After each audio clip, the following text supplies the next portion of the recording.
Okay, so in our last video we created a ball. I know it doesn't sound like much, but remember we're learning about the infrastructure of this program and the infrastructure of how animation works simultaneously. So things are going to start out slow, but we'll continue to build off of this groundwork we're laying down. Okay, so what we did was we had created a graphic symbol of our ball, and now we're going to double click to get into its nested layer. Here's the scene where we were, and now here's our ball layer. And if we look in our library, there's the word ball here. Ignore this, I created that later and decided to redo that video, so I'm actually going to delete this. Yes, okay. So now you can see that this is not a graphic symbol, but we want it to be a graphic symbol in order to animate it with the tools in Animate. That instead of doing frame by frame kind of animation, we are going to have Animate, the program, do the animation for us. You'll see what I mean in a second. So what we're going to do is we are going to make a graphic symbol out of this. We know it's selected because we see these dots. F8, and we're going to call it nest ball because it's the nested ball. I don't know, it's just a dumb thing. We can see the registration is on the bottom. We can see it's a graphic symbol. This is all good. We're going to click OK. And up here, in case we accidentally made a movie clip out of it, which we didn't want to do, we can select it and go, nope, we don't want a movie clip. We want it to be a graphic symbol, and now it's a graphic symbol. And we can take our Q to get our free transform tool, double click to get it the registration to move back down, and now we are good to go. Okay, this is not what your timeline looks like. Say it looks more like this: 1 second, 2 second, 3 second. We want to zoom in so that we can see it at the frame level. We can move the slider or just click the larger mountains to zoom in. Okay, you can see each frame here now. We are going to select the 25th frame, and we are going to add new frames. We're going to do it by hitting F6 in this situation. And that is because we don't mind adding a keyframe at the end. There's other things that we choose other than F6, but for now, F6 is a good one to use. So with this frame selected, 25, F6, and now in our timeline, you can see we have 25 frames. And then over here, well, we can't move the timeline beyond here because there's nothing beyond it. Okay, so that's all fine. We're doing good. What we're going to do next is, actually, I want this ball a little bit higher.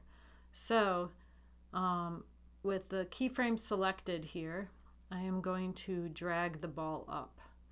I'm going to use the shift key. The shift key will hold it.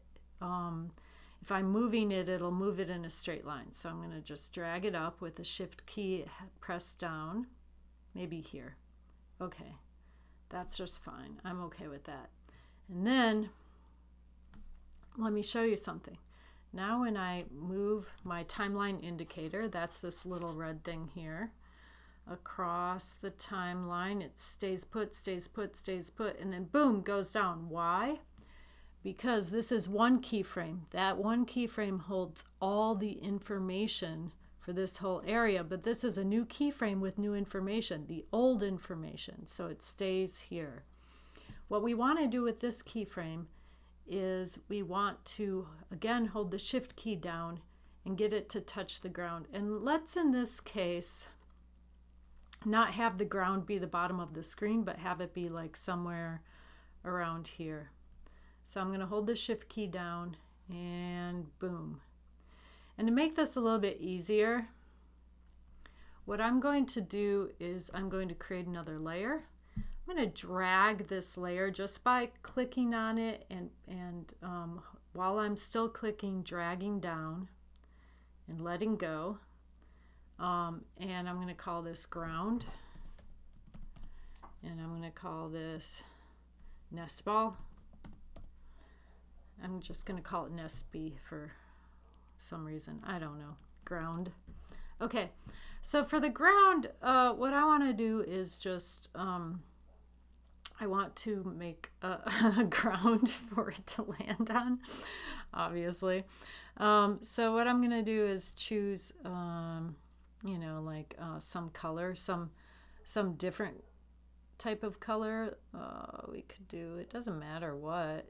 If the sky was blue, then maybe a good color for it would be in the green, light green range. That's a little too minty, isn't it? Maybe keep it like here. Okay, so I'm going to choose my rectangle tool, still with no outline, and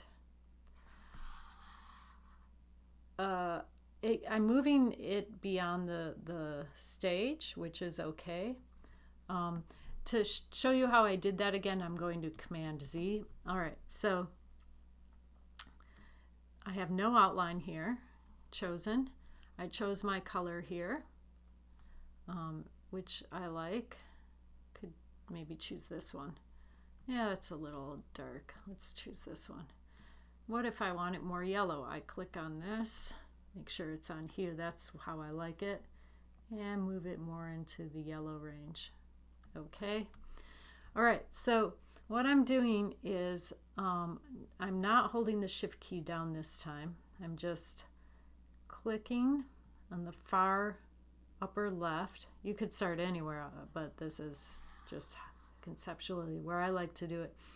And going to the low right and letting go. And now, if you want to see what this actually looks like, we can go to the scene. That's what it looks like. But what it actually looks like is this. Because this shows you what it will look like when we actually render it. Okay, so I'm going to double click to get back into our image. And go like this. So no, that's not yet.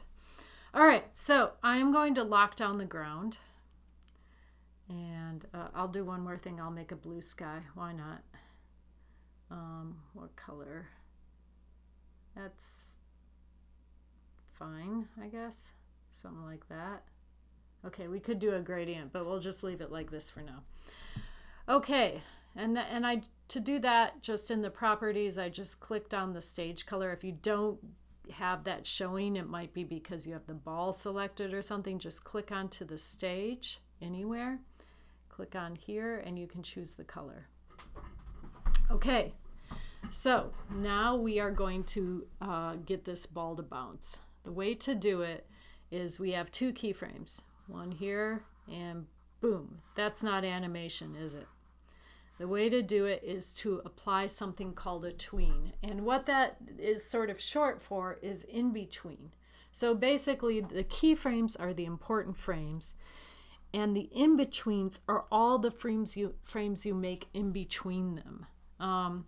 So normally if we were animating by hand and we wanted this frame and then this frame, those are the two keyframes that show where the action is going.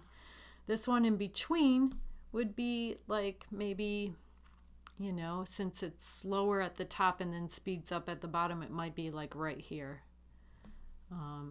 But we can get the computer to do it for us. So what we're going to do is select any frame in between these two. And all we need to do is control click on them. Go to create classic tween. Now you're gonna think every time you see this you're gonna be like, I want to create a motion tween. No, you don't. Motion tweens are a completely different thing. They can be helpful sometimes. I will show you the use of them at some point, but they are tricky. They don't work as well as they think they do, and you'll run into problems with them. So we're just going to create classic tween, et voila. All right, so now let's take a look at how this works. Again, we're going to put on loop. That's this little arrow here that's sort of looping around.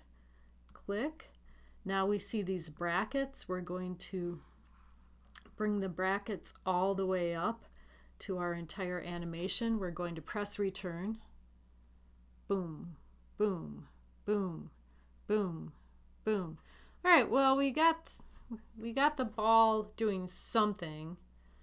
I mean, would we call it a bounce? No, not really. We have some further work to do. But this is a good step one.